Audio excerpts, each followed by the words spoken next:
What if I told you that today we're going to talk about a topic that most people all over the world are afraid to discuss? No, it's not death or taxes or even public speaking. It is money. So grab your wallets or perhaps hide them, depending on how this TED Talk goes, because we are about to embark on a journey about dinero.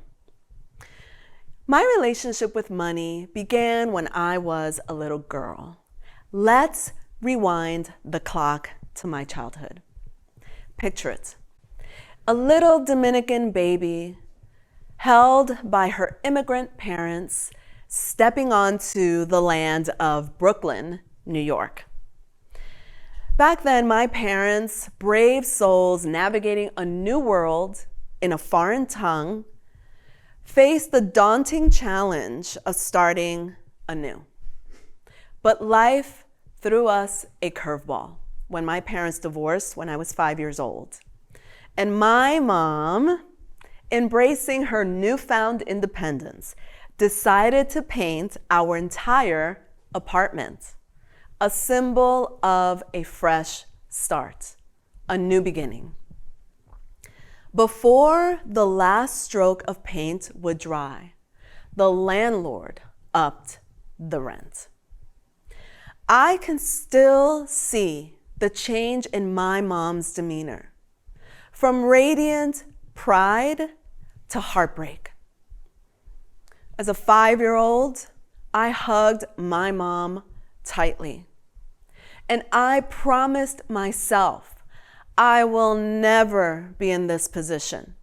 I will never be in danger of being homeless. I will never be poor. My mom, resilient and determined, did the unthinkable. She marched into her boss's office and demanded a raise. A move unheard of for a shy, Spanish-speaking immigrant mother. And you know what? She got that raise. Because that's what Latinas and moms do. They find a way. Money was always the silent character in our home. You know, sort of always lingering in the background, whether it flowed freely or trickled slowly. A few years later, my mother remarried and we moved to the suburbs. And we finally had luxuries like peanut butter and an electric can opener. And hold it, I finally got my own room. It felt like we had hit the jackpot, like we finally got a glimpse of what disposable income looked like. My name is Julissa Hermosen. I have spent 25 years in the technology industry, surrounded by wealth. I have been keenly aware of the disparities of wealth that surrounded me, first in college and then later in my professional life, compared to those of Latinos within my community. So let's have a little chat, un cafecito, if you will. We're going to talk about the state of Latino wealth in the United States and what we as Latinos can do and currently are doing to take back the narrative of financial well-being for ourselves and our families. We are going to dive into the state of Latino wealth. I am about to overwhelm you with many data points, but please bear with me. We will get through this together. Let's set the stage. There are 63.7 million Latinos in the United States. And while Latinos have made significant strides over the years, Latinos continue to experience what I call a triple whammy: a wealth gap, a wage gap, and a dismal inheritance gap. Let's talk about the wealth gap. White families have 5 times the wealth as Latino families. And from a wage perspective, Hispanic employees earn 73 cents to every dollar a white non-Latino male earns. And from a Latina point of view, the stats are even worse. Latinas earn 57 cents to that dollar. Latinas happen to be the lowest earners of all racial, ethnic, and gender groups. Collectively, Latinos are underpaid by $288 billion annually. I've seen this firsthand in tech. Latinas and Latinos paid a fraction of what their white male counterparts made at the same level, doing the same role with the same or similar impact.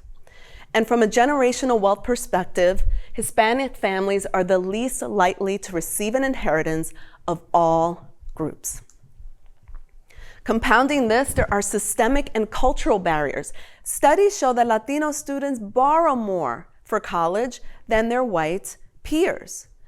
And from an educational standpoint, Latinos lack access to personal finance information, professionals, and networks to have conversations about money. The reality is that for most Latinos, if you don't see it around you, how can you believe that it is possible for you? The question becomes, how can we empower our community to break through the financial roadblocks and barriers to create a future that leaves a legacy? Let's talk about three methods: homeownership, entrepreneurship, and education. Meet Paulo. Paulo, a tailor by trade, emigrated to the United States from Colombia.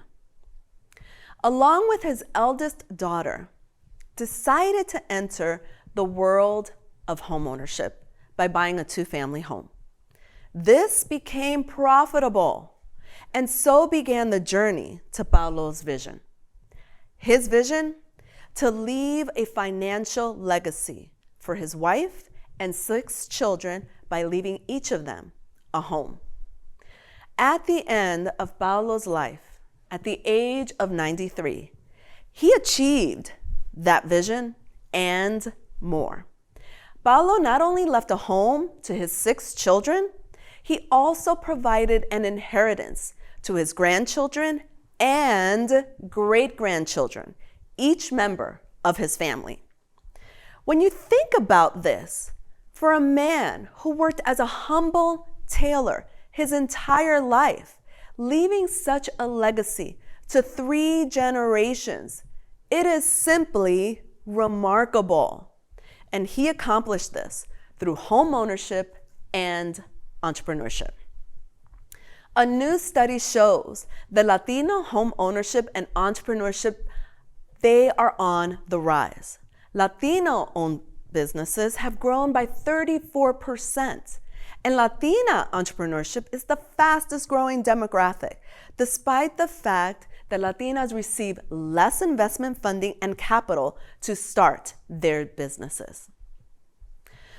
Perhaps we are witnessing a direct response to the wage and wealth gaps experienced by Latinos through Latin innovation, agility, and ingenuity.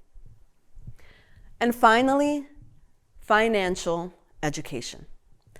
We know that education and financial literacy tools are necessary and powerful. We must educate ourselves with knowledge of simply how money works, investments, compound interest, estate planning, elder care, wills, and trust. These are complex and oftentimes really difficult conversations to have with our families, but they are necessary. So how do we gain access to financial literacy information? Well, we're not doing it alone. Organizations established by Latinos for Latinos are filling in the gap. Organizations like the Hispanic Wealth Project, whose mission is to decrease the Latino wealth gap by providing financial literacy education, and Angeles investors who invest in Latino-owned businesses are crucial. We are also seeing a wave of Gen Z influencers who are educating a generation about personal finance from a Latin point of view. There's an additional element of education that I want to address, and that is for us, you and me, to acquire a fact-based understanding of the contributions that Latinos have in the United States.